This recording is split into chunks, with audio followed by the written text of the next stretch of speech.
السلام علیکم ورحمۃ اللہ وبرکاتہ۔ الحمد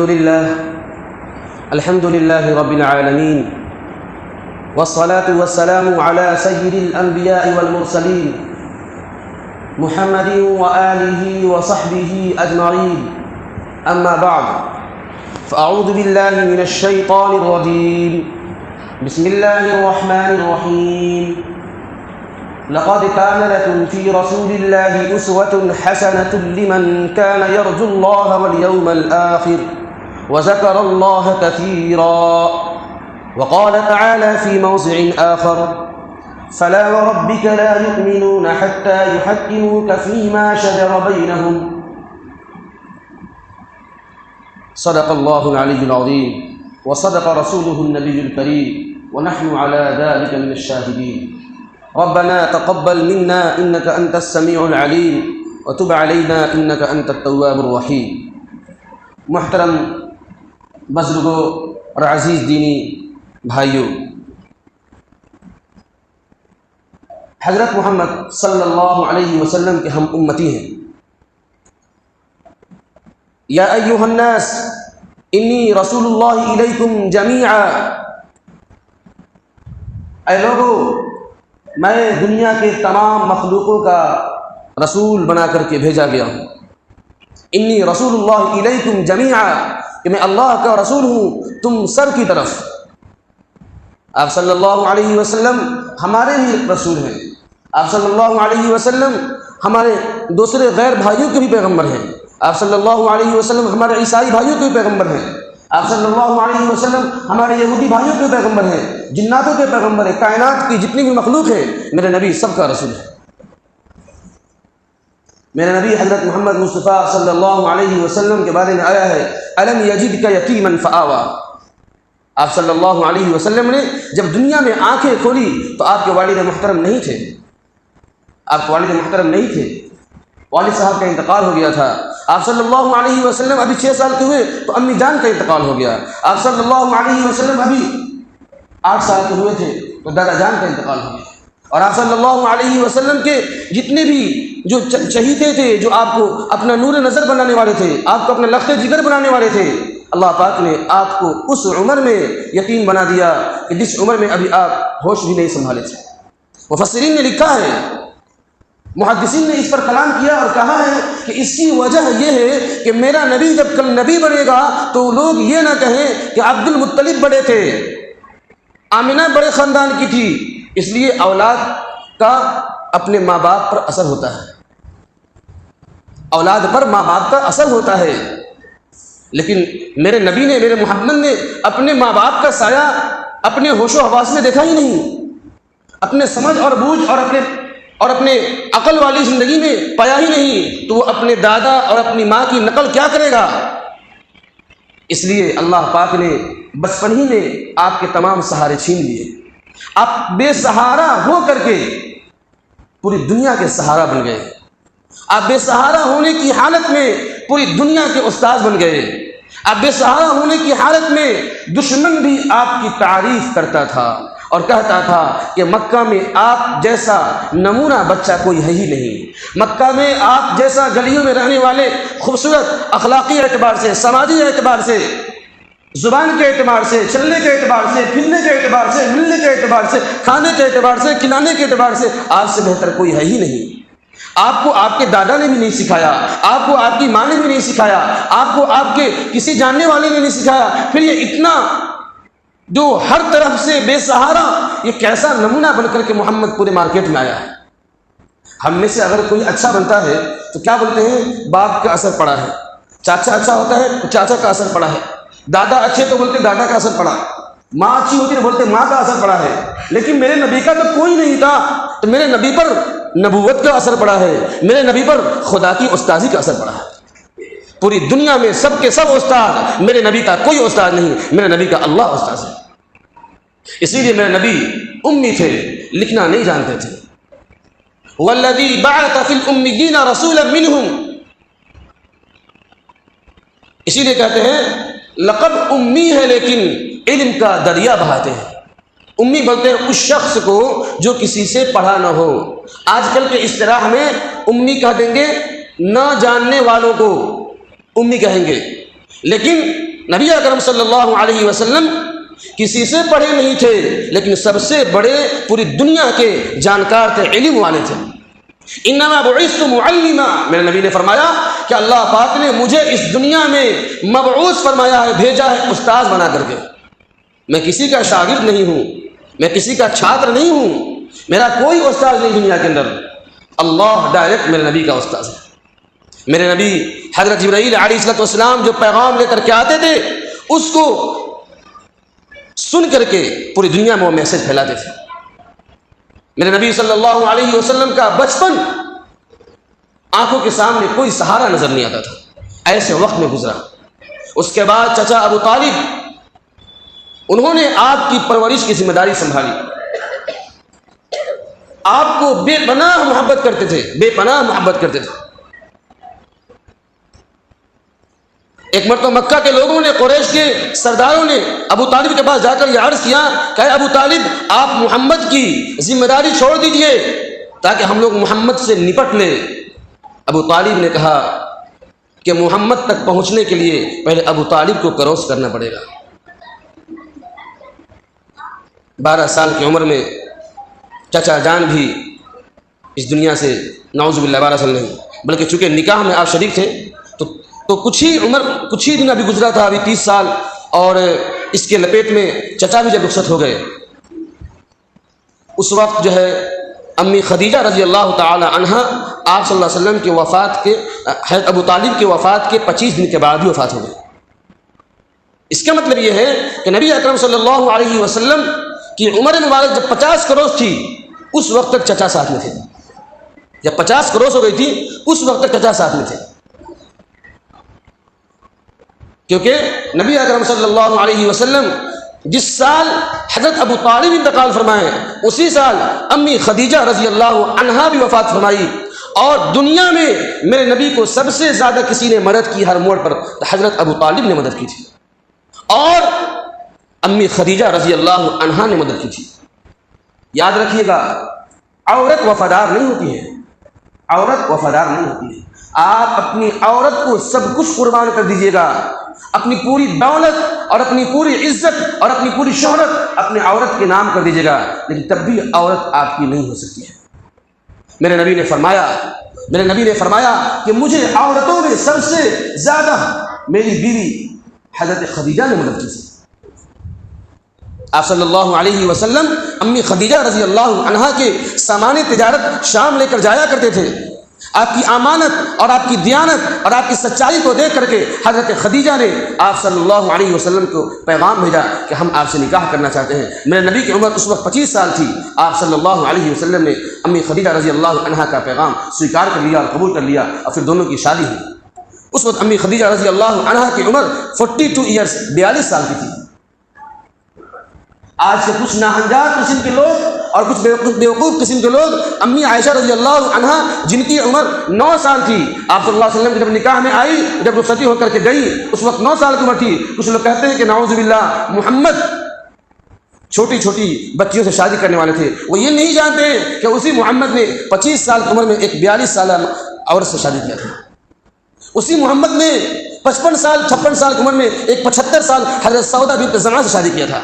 اسی محمد نے ہر بھی بیوہ عورتوں سے شادی کرنے کی اس دنیا میں سب سے زیادہ مثال کسی نے قائم کی ہے تو حضرت محمد صلی اللہ علیہ وسلم کی ذات گرامی نے قائم کی ہے۔ آپ صلی اللہ علیہ وسلم کی تمام بیویاں بیوہ تھی سوائے حضرت عائشہ رضی اللہ تعالی عنہا کے۔ اس سے بڑی مثال کیا ہو سکتی ہے؟ ہم لوگ تو بیوہ کو نام سن کر کے دور بھاگتے ہیں، بیوہ سے شادی کرنے کی دور کی بات، بیوہ کا نام سن کر کے ہم بھاگتے ہیں، بلکہ اس دنیا میں خوش نصیب ہے وہ عورت، وہ مرد، کتابوں میں لکھا ہے کہ جو اپنے سے زیادہ عمر والی عورت سے شادی کرتا ہے۔ عورت کی عمر ایسے ہی کم، عورت کی عقل ایسے ہی کم، عورت کی عمر ایسے ہی کم، اور 31 سالہ لڑکا جب 15 سالہ کم عقل لڑکی سے شادی کرے گا تو گھر میں لڑائی اور جھگڑے نہیں ہوں گے تو پھر کیا ہوگا؟ ایک عمر کم، ایک عقل کم، 15 سال کی عقل 30 سال کی عقل برابر نہیں ہو سکتی ہے۔ 15 سال کی عمر 30 سال کی عمر برابر نہیں ہو سکتی ہے۔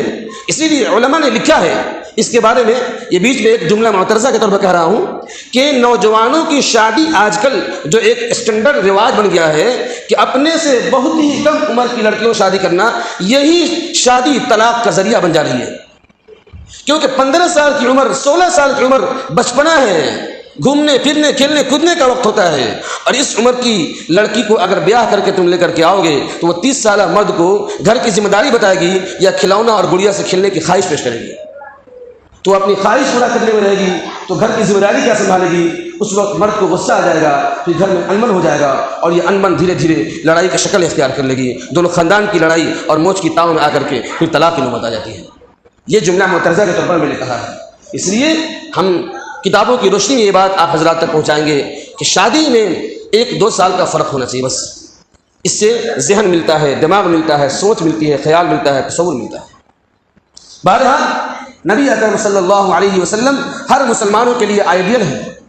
نبی اکرم صلی اللہ علیہ وسلم کے بارے میں امی عائشہ رضی اللہ تعالی عنہا نے فرمایا، ما ضرب رسول اللہ صلی اللہ علیہ وسلم خادما ولا امرأة قط، کہ میرے نبی نے کبھی بھی اپنی زندگی میں اپنے کسی نوکر کو، کسی غلام کو نہیں مارا اور نہ کسی عورت کو مارا ہے۔ آپ صلی اللہ علیہ وسلم کے خادم اور نوکر تھے جو ان کے یہاں رہتے تھے، حضرت انس بن مالک رضی اللہ تعالی عنہ 10 سال نبی اکرم صلی اللہ علیہ وسلم کی خدمت میں رہے۔ فرماتے ہیں کہ میں نے 10 سال میں نبی اکرم صلی اللہ علیہ وسلم کو کبھی مجھے غصے کی نگاہ سے دیکھے ہوں، کبھی میرے کام کو ٹوکا ٹوکی کیے ہوں، میں نے ایسا کبھی سنا بھی نہیں اور کبھی سوچا بھی نہیں۔ میرے نبی اتنے اچھے اخلاق کے مالک تھے کہ اپنے یہاں کے کام کرنے والے کو کبھی یہ بھی نہیں کہا کہ تو نے، انس فرماتے ہیں کہ میرے نبی نے کبھی ایسا نہیں کہا کہ اے انس تو نے ایسا کیوں کیا، کیسے ہوا۔ اتنا میرے نبی ہم کو پیار دیتے تھے، اتنا میرے نبی ہم کو عزت کرتے تھے، اتنا میرے نبی ہم کو محبت کی نگاہ سے دیکھتے تھے۔ میرے نبی اپنے نوکروں سے بھی پیار کرتے تھے، میرے نبی اپنے غلاموں سے بھی پیار کرتے تھے، اور میرے نبی اپنی بیویوں سے بھی پیار کرتے تھے۔ حضرت انس بن مالک رضی اللہ تعالی عنہ کی یہ جواب کہ میرے نبی نے 10 سال میں کبھی مجھ سے غصے سے بات نہیں کی۔ ہم لوگ، ہمارے ہاں کوئی کام کرنے آتا ہے 1 گھنٹے کے لیے، ہم 1 گھنٹے میں اس کو 10 بات جھاڑ دیتے ہیں۔ یہ الگ بات ہے کہ آج کل کے کام کرنے والے بھی گڑبڑ ہیں، وہ جب تک جو ہے نا ڈانٹ کی دوا نہیں لیتے ہیں تب تک صحیح سے کام نہیں کرتے ہیں۔ لیکن اگر کام کرنے والے صحیح سے کام کریں تو مالک کو آپ صلی اللہ علیہ وسلم کی اخلاق یاد رکھنا چاہیے، اور اپنے ہاں کام کرنے والوں کو پیار کرنا چاہیے، اس کو عزت دینی چاہیے۔ اگر وہ نہ ہوتا تو ہمارا کام کون کرتا؟ دنیا میں اللہ نے کسی کو مالک کی پوسٹ دیا ہے تو کسی کو نوکر کا پوسٹ دیا ہے، مالک نوکر کا محتاج، نوکر مالک کا محتاج، تب یہ دنیا چلتا ہے۔ اگر مالک یہ سمجھ بیٹھے کہ میرا خرچہ نوکر سے چلتا ہے تو سب سے بڑا بیوقوف ہے۔ اگر نوکر ہاتھ اٹھا لے پھر اس کے اینٹ کی جوڑائی کون کرے گا، اس کے گھر کی پتائی کون کرے گا، اس کے آنگن کی صفائی کون کرے گا؟ تو مالک بھی محتاج ہے اور کمزور لوگ بھی محتاج ہیں۔ اس لیے میرے نبی نے ہر موڑ پر امت کو سبق سکھایا ہے۔ جب میرے نبی صلی اللہ علیہ وسلم حضرت انس رضی اللہ تعالیٰ عنہ کو 10 سال میں کچھ نہیں بولے، یہ ہمارے لیے سنت بنتا ہے کہ ہمارے یہاں جو کام کرنے والے آتے ہوں، ہم نبی کے امت کی حیثیت سے ان کی کمی کوتاہی کو نظر انداز کرتے رہیں اور ان سے پیارانہ اور یارانہ اور محبت کا جذبہ رکھیں، تاکہ وہ یہ کہہ سکے کہ میں بھی ایک مالک کے یہاں کام کرتا تھا، واقعی میں محمد کا سچا دیوانہ تھا۔ اس طرح محمد صلی اللہ علیہ وسلم نے اپنے یہاں کام کرنے والوں کو کبھی غصے کی نگاہ سے نہیں دیکھا، ایسے ہی میرے دنیا کے یہ مالک بھی مجھے کبھی غصے کی نگاہ سے نہیں دیکھا۔ اور کمزوروں کی جو دل کی دعا نکلتی ہے وہ خدا کے عرش کے ایدم پار چلی جاتی ہے، اور اللہ پاک اس دعا کا اجر ضرور عطا فرماتے ہیں۔ میرے نبی صلی اللہ علیہ وسلم کے بارے میں امی عائشہ رضی اللہ تعالی عنہا نے فرمایا کہ میرے نبی نے کسی عورت کو کبھی نہیں مارا۔ تمام بیویاں آپ صلی اللہ علیہ وسلم کی تعریف میں پھولے نہیں سماتی ہیں۔ آپ صلی اللہ علیہ وسلم اپنی بیویوں کی اتنی مدد کیا کرتے تھے، گھر میں کسی بیوی کا کوئی کام پڑتا تھا آپ خود اس کاموں میں ہاتھ بٹاتے تھے، گھر بہارنے میں، گھر کو صاف کرنے میں آپ ہاتھ بٹاتے تھے، برتن مانجنے میں آپ ہاتھ بٹاتے تھے، اپنی بیویوں کو وقتاً فوقتاً نبی اکرم صلی اللہ علیہ وسلم خدمت کر دیا کرتے تھے۔ جس طرح بیوی ان سے پیار کرتی تھی ویسے ہی آپ صلی اللہ علیہ وسلم بھی ان کے کام کاج میں شریک ہو جاتے تھے۔ ہم لوگ جو اپنے آپ کو پکا مرد سمجھتے ہیں کہ ہم بیوی کے کام کریں تو غلام ہو جائیں، ہم پکے جاہل ہیں، مجھے معاف فرمائیے گا، اسلام یہ نہیں سکھاتا ہے کہ تم مرد بن جاؤ اور تمہاری عورت درد سے کراتی رہے اور تمہیں کھانا بنا کر کھلائے اور اسی درد کی حالت میں تمہیں پانی بھی دے، اسی درد کی حالت میں تمہارا پاؤں بھی دبائے، اسی درد کی حالت میں تمہارے بچوں کی پرورش بھی کرے اور اسی درد کی حالت میں تمہارے گھر کی صفائی بھی کرے۔ ایسا نہیں، اسلام یہ سکھاتا ہے کہ جس طرح تمہاری عورت تمہاری دیکھ بھال کرتی ہے، میرے نبی کی سنت یہ ہے کہ جب تمہاری بیوی کی ضرورت ہو تو تم اس کی دیکھ بھال کرو، تم اپنی بیوی کو گھر کے کام کاج میں ہاتھ بٹاؤ، اپنی بیوی کو اپنے نوکر میں سمجھو، اپنی بیوی کا اپنا جیون ساتھی سمجھو۔ اور انسان جب ساتھی سمجھتا ہے تو کام ساتھ میں کر لیتا ہے، اور جب نوکر سمجھتا ہے تو وہ درد سے کراتی رہے گی، ڈانٹ کر کے اس بیچاری کو اپنے یہاں پہ ہر کام کرنے پر مجبور کرے گا۔ یہ میرے نبی کی سنت نہیں ہے۔ ہم اس نبی کے امتی ہیں اور اس نبی کے امت کے فرد ہیں جس نے ہر عورت کے بہتے آنسو کو پوچھا ہے، اور ہم اپنی بیوی کو پل پل ستاتے ہیں، پل پل مارتے ہیں۔ تاڑی ہم نے پیا، مار بیوی کھاتی ہے، شراب ہم نے پیا، مار بیوی کھاتی ہے، جوا ہم کھیلتے ہیں، مار بیوی کھاتی ہے، پیسہ ہم خرچ کرتے ہیں، مار بیوی کھاتی ہے۔ کتنے افسوسناک واقعہ ہمارے مسلمانوں کے بیچ میں رونما ہوتا ہے۔ دل تو کرتا ہے کہ اللہ ایسی طاقت دے کہ ان کا گردن لپیٹ دیا جائے، جو تاڑی پی کر کے آ کر اپنی عورتوں کو مارتے ہیں۔ دل تو کرتا ہے کہ بیچ چوراہوں پہ کھڑے ہو کر کے اسی ڈنڈے سے ان کو مارا جائے، یعنی اس ڈنڈے سے وہ اپنی عورت کو مارتے ہیں۔ اس عورت کا نہ اس کا نہیر مضبوط، نہ اس کا گھر والے مضبوط، نہ پڑوسی مزے لیتے ہیں، کوئی ان کا ساتھ دینے والا نہیں ہے، اور کہتے ہیں کہ ہم محمد کی امتی ہیں۔ آج ہمارے معاشرے کی عورتیں مار کھا رہی ہیں، آج ہمارے معاشرے کی عورتوں کا پیٹھ داغا جا رہا ہے، ان کو مارا جا رہا ہے۔ تب وہ معاشرے کی عورتیں ہمارے شوہروں کو عزت کی نگاہ سے دیکھے گی، ہم مردوں کو عظمت کی نگاہ سے دیکھیں گی، ہم مردوں کو پیار اور محبت کی نگاہ سے دیکھیں گی؟ کبھی نہیں۔ ہم تو اس نبی کے امتی ہیں کہ جس نبی نے راتوں میں بھی اپنی بیویوں کا کام کاج میں ساتھ دیا ہے۔ آج اگر ہمارے نوجوان اپنی بیوی کے کام کاج میں ساتھ دیتے ہیں تو وہ باپ جو سر پر بیٹھے ہوتے ہیں وہ خود بولتے ہیں کہ میرا بیٹا بیوی کا غلام بن گیا ہے۔ ہمارے دوست ہمیں تانا دیتے ہیں کہ میرا دوست اپنی بیوی کا غلام بن گیا ہے۔ میرے دوست غلام نہیں بنتا، اپنی بیوی کا ساتھ دیتا ہے، جو اللہ کے نبی صلی اللہ علیہ وسلم کا اخلاقی فریضہ ہے۔ کیوں تو ایک سنت کو زندہ ہونے سے اپنے دوست کو روکتے ہو؟ ساتھ دو، بیویوں کو ساتھ دو۔ میرے نبی کے بیوی 13 بیوی، بعض روایت میں آتا ہے 11 بیوی، کسی بیوی نے میرے نبی صلی اللہ علیہ وسلم کی آج تک شکایت نہیں کی، اور ہماری بیوی ہماری کبھی تعریف نہیں کرتی ہے۔ جب تک مٹھائیوں کا رس زبان تک پہ رہتا ہے اتنی دیر تک تعریف کرتی ہے، اگلے گھنٹے میں ہماری برائی کرتی ہے۔ کیا وجہ ہے؟ ہم ہر جگہ نیک ہوتے ہیں، ہر جگہ جماعتی ہوتے ہیں، امام صاحب ہوتے ہیں، حافظ صاحب ہوتے ہیں، مولانا صاحب ہوتے ہیں، لیکن گھر پہ جا کر کے ہمارے کرتوت اور ہمارے کردار اور ہماری بولی اور ہماری بچار اور ہمارے جو بادشاہانہ زندگی اور جو آرڈر جو حکم جو ہم جاری کرتے ہیں، بیوی کا دل ٹکڑے ٹکڑے ہو جاتا ہے۔ وہی جو منچ پر لوگوں کو اخلاق کی باتیں سمجھا رہا تھا، جو اپنے گھر پر جاتے ہیں تو ہم کتنے رول سے بات کرتے ہیں ہم تصور بھی نہیں کر سکتے۔ میرے نبی صلی اللہ علیہ وسلم کے بارے میں آتا ہے کہ آپ صلی اللہ علیہ وسلم کی جو زندگی سماجی تھی وہی زندگی اندرونی تھی۔ ہماری سماجی زندگی الگ ہوتی ہے، اندرونی زندگی بہت الگ ہوتی ہے۔ ہم سماجی زندگی میں بڑے بڑے پنچایت کرتے ہیں، بڑے بڑے بہتے آنسو کو پوچھتے ہیں، اور گھر کی زندگی میں جاتے ہی لگتا ہے کہ ہم سے بڑا مودی کون ہو سکتا ہے، ہم سے بڑا حاکم کون ہو سکتا ہے۔ چلتی چلاتے ہیں گھر پہ جا کر کے، عورت کو رلاتے ہیں، بیٹی کو ڈانٹتے ہیں، ماں کو ڈانٹتے ہیں، باپ کو ڈانٹتے ہیں، سب کو ڈانٹ لاتے ہیں اور احسان کا جتلاتے ہیں۔ صبح سے لے کر کے شام تک میں کما کر لاتا ہوں تو ڈانٹوں گا میں نہیں تو کون ڈانٹے گا؟ میرے بھائی، یہ میرے نبی کا اخلاق نہیں تھا، میرے نبی صلی اللہ علیہ وسلم کا اخلاق نہیں تھا۔ اس لیے ہم اللہ کے نبی صلی اللہ علیہ وسلم کی امتی ہیں تو ہماری ذمہ داری بنتی ہے کہ ہر موڑ پر نبی کا اخلاق ہم اپنائیں۔ اللہ پاک ہمیں نبی اکرم صلی اللہ علیہ وسلم کے اخلاق اپنانے کی توفیق نصیب فرمائے، اور آپ صلی اللہ علیہ وسلم کی جو بھی اخلاق جس پہلو سے جہاں جہاں میرے نبی نے جیسا اخلاق پیش کیا ہے اسی کو نقل کرتے ہوئے اور عمل کرتے ہوئے زندگی گزارنے کی توفیق نصیب فرمائے۔ آمین۔ وآخر دعوانا ان الحمد للہ رب العالمین۔